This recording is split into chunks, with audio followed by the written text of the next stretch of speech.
조선 왕조실록.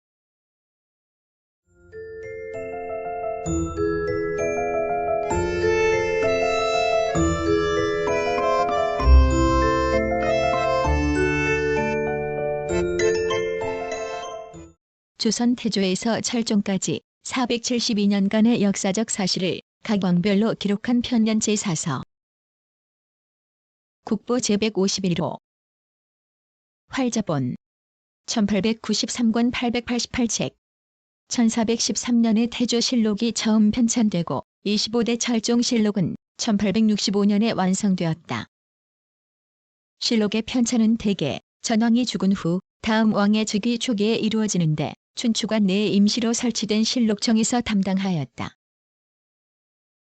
실록청의 총재관은 재상이 맡았으며 대제학 등 문필이 뛰어난 인물이 도청 및 각방 당상으로 임명되었다. 시정기와 사관이 개인적으로 작성한 사조, 각사 등록, 승정원 일기가 실록 편찬의 기본 자료였고 문집, 일기, 야사류 등도 이용되었으며 후기에는 비변사 등록과 일성록도 사용되었다. 실록 편찬 작성 과정은 초초, 중초, 정초의 3단계로 나누어졌다. 초초는 각방의 당상과 낭청이 자료를 분류하고 중요 자료를 뽑아 작성한 조안이며 중초는 도청에서 그 내용을 수정, 보완한 것이고 정초는 총재관과 도청 당상이 중초를 교율하고 최종적으로 수정, 첨삭을 하여 완성한 것이다. 정초본을 인쇄하여 사고에 봉안하고 편찬에 이용된 시정기, 사초 및 초, 중, 정초는 모두 세초하였는데 이는 앞으로의 필화를 막자는 것이었다. 초기에는 실록청의 기사관이 편찬 작업 중 알게 된 사실을 누설하여 처벌받은 일도 있었고 사초의 사관의 이름을 명기하도록 하여 문제가 되었던 적도 있었으나 대체로 편찬 과정의 공정성과 익명성은 보장되었던 것으로 평가된다. 사고에 수장시킨 실록은 중해와 습기에 의한 오손을 막기 위하여 정기적으로 보수하도록 하였고 이상 유무를 확인하기 위하여 형제안을 작성하였다. 실록은 선왕 및 신하들의 행적과 정책의 득실을 기록한 것이었으므로 국가의 제례나 사신 접대 등 주요 행사가 있을 때 전례를 참고하기 위해 사관이 내용 일부를 확인하는 경우를 제외하고는 누구의 열람도 허용되지 않았다. 조선 전기에는 춘추관과 충주, 전주, 성주 등 4곳에 사고가 있었는데 임진왜란으로 전주 사고를 제외한 모든 사고가 불에 타버렸으며 1603년에서 1606년까지 전주 사고본 실록을 근거로 태조에서 명종까지 13대에 걸친 실록을 다시 사부씩 인쇄하였다. 춘추관, 묘향산, 태백산, 오대산, 강화도 마리산에 새로 사고를 설치하여 실록을 보관하였는데 춘추관 실록은 이괄의 난으로 모두 소실되었다.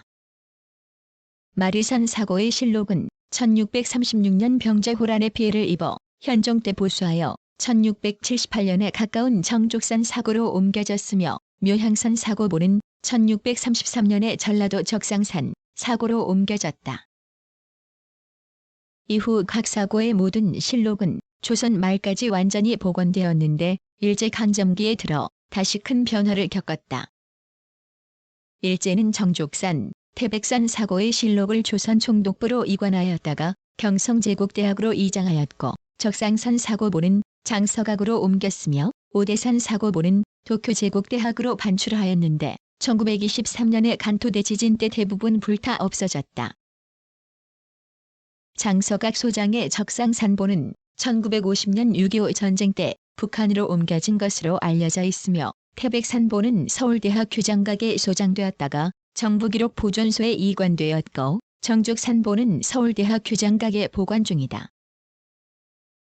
1929에서 1932년 경성제국대학에서 태백산본을 4분의 1 축소판 888책 한 장본으로 30조를 영인 출간하였으며 1958년에는 역시 태백산본을 국사편찬위원회에서 다시 8분의 1 축소판 48책 양장본으로 간행, 보급하였다. 북한에서는 1980년대에 조선 왕조실록 번역을 완료하였으며 남한에서도 1968년부터 세종대왕 기념사업회에서 민족문화추진회에서는 1972년부터 분담하여 구격 작업을 시작하여 1994년 4월에 마무리 지었다. 조선 왕조실록은 왕실 중심의 서술 방식과 명분론적 시각, 당론에 의한 고필의 문제 등이 한계로 지적될 수 있으나 조선시대의 정치, 경제, 사회, 문화 등 다방면에 걸친 역사적 사실을 망라하여 수록하고 있는 세계적으로 귀중한 문화유산임은 물론 조선시대를 이해하는 데 있어 가장 기본적인 사료이다.